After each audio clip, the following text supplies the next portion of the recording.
Hallo zusammen, ich bin der Kimi Isler, ich fahre für das Team Isler und wir sind hier zu Lützelflüh für das letzte Rennen von der IMBA-Meisterschaft bei der Open-Klasse.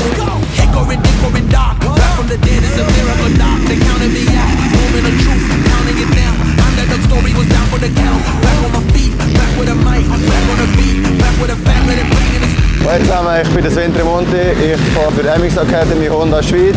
Der erste Lauf war okay, der Start war nicht der beste und dann eigentlich eine relativ gute Pace können fahren und am Schluss noch 7. geworden.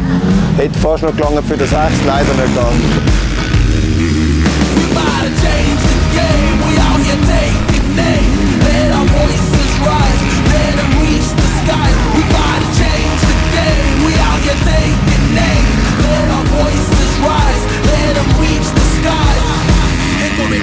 Vor dem zweiten Lauf hat es jetzt noch angefangen zu regnen, hat jetzt den zweiten Lauf natürlich um einiges schwieriger gemacht.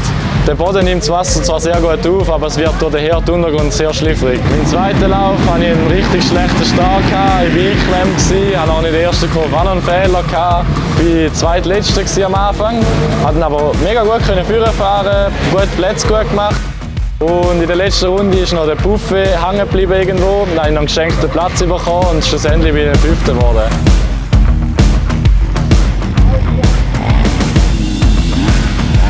My name's Henry Williams, ride for Apex Gas UK, back in Great Britain, that's where we've come from. We've travelled, I think it was 15 hours to get here, down to Switzerland, and yeah, the track was really good. It started to rain a bit now before the last race, but yeah, it's been a good day so far, and we keep going.